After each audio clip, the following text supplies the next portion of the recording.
Welcome to the production den. My name is Jeremy. So glad to have you here today. So today I'm going to be walking you through how I made a couple of extra acoustic panels for my home studio / office with just some scrap wood that I had lying around and a couple extra supplies. So let's jump in. So this is the office as it is. It has a couple of smaller gray panels and then some larger black panels that are in the front wall. This is the pile of the scrap wood that I had lying around that my father-in-law had given me. And these are the things that I'm going to be cutting down to make the frames for the 3 panels that I'm going to be making for the office wall.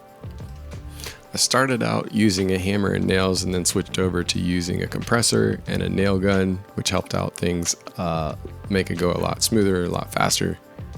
And I used a miter saw to just really trim up everything. You could use a handsaw if that's all you had, but I was thankful that I had that to work with. And then I used a stapler and some staples to pull the fabric around really tight and get those stapled up. Used some gloves when I was working on the insulation. And then I was using the rockwool safe and sound insulation that are 16 inches. And so then it was time to really start measuring out everything. So this was pretty messed up wood, so I had to go in and chop off sections that were broken, and then I would have to come in and make the measurements for what I needed as far as the dimensions for each one of the boxes. So I started out with the short side, which is what I'm doing here, and scribing in how much I need on that short side, and then squaring that off with one of these squares. And then once I got that all scribed up, then I would move over to the miter saw to just go ahead and make the cuts. And once I finished that cut up, I would just match it up to another piece and scribe it on to make sure I got the same size with the pencil. And then go ahead and cut that as well.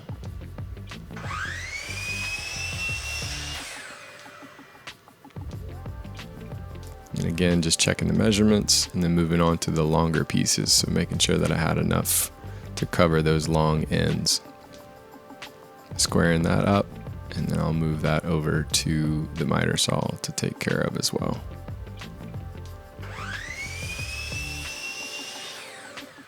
And again, the same thing, putting another piece on there, scribing it to make sure it's the same size, and then cutting that up as well on the miter saw.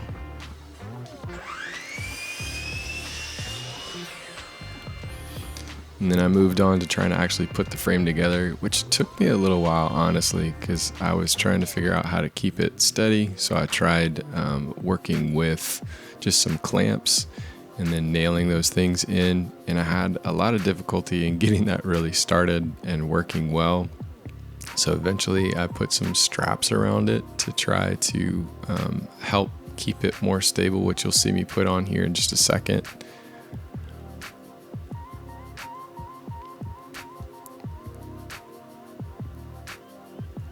And that worked pretty well, but I was still having the issue with it.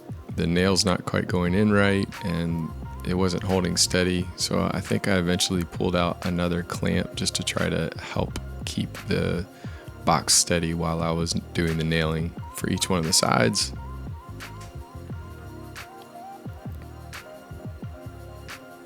Then I moved on to the actual fabric covering. So I cut the fabric to size that I needed.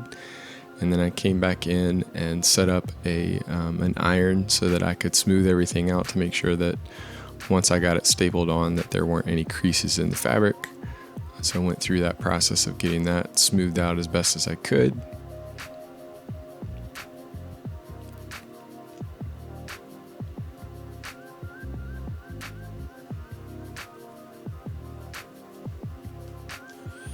And then I set the frame on it and just made sure that I got the fabric squared up to where it was going to cover all the sides the same way. And then I opened up the insulation pack just to let the insulation sort of expand and get to the full size that it needed to be, while I went ahead and started stapling up the fabric over the frame. So started on one side, stapled it, did on the other side to pull it tight, and then just moved down each one of the sides and stapled around, kind of pulling the fabric tight as I went just to make sure that it was smooth all the way across. And then did the ends kind of the same way after I did each of the sides. And then I ended up folding the corners in as square as I could, and then folding some of the fabric over to try to staple those down on the corners. It's not perfect, but it'll work, I think, for what I'm using it for. Then I cut off some backing paper. I think I used some like landscape fabric type of stuff. It's breathable, but it'll just kind of use as a cover to keep the insulation in place, but also to keep the insulation fibers from coming out into the room, because I don't want to be breathing those. So just kind of stapled around the sides and around the bottom, just making sure that I was holding it in place, but also enough staples in there to just make sure that it stays in position where it needs to be.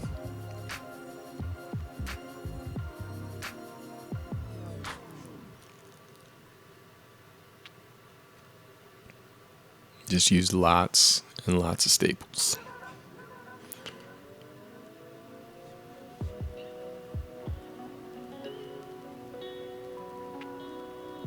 And so that's basically a completed panel, and just moved on to doing 2 more panels in pretty much the same way. Just going through the same process, cutting the fabric and ironing it out and stapling it and putting the backing in. And then at the end of all that, I had to mark out where I was going to put the hardware to hang the panels. So I put these little eye bolts that I used to hang the panels, and I just marked out where I was going to put those in, and then ended up screwing those in by hand. So I would just kind of push it in and get it started, making sure that I was doing it about the same place on each side.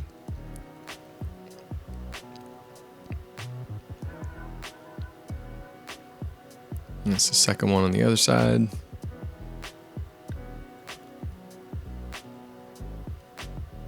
And then I used some picture wire to hang the actual panel. So pulled that through, made sure I had enough to cover it, cut it, and then just worked on wrapping that up so that it would stay steady. And then this is what the finished panel looked like. So that's the front side. It's the back side, and then a close-up of the actual wire that's going across that's helping to hang those panels. So that's how they turned out. I'm super excited to have a couple extra panels that I can hang on the wall. I haven't hung them up yet because I'm still thinking about maybe painting the back wall the same color blue that the walls are behind here. I still need to decide that. I'll have to figure that one out. But I am excited to have extra acoustic treatment to use in my home studio and office space. Hopefully it will improve the quality of these recordings, since the audio will hopefully be a little bit better, and also improve stuff when I'm doing actual music production. Thank you so much for taking the time to watch this video. If you want to check out another one, just go ahead and click one of the ones that are popping up on the screen now. If you aren't subscribed to the channel, go ahead and subscribe, turn on the notification bell so you can get alerted every time I post a new video, and I will see you in the next round.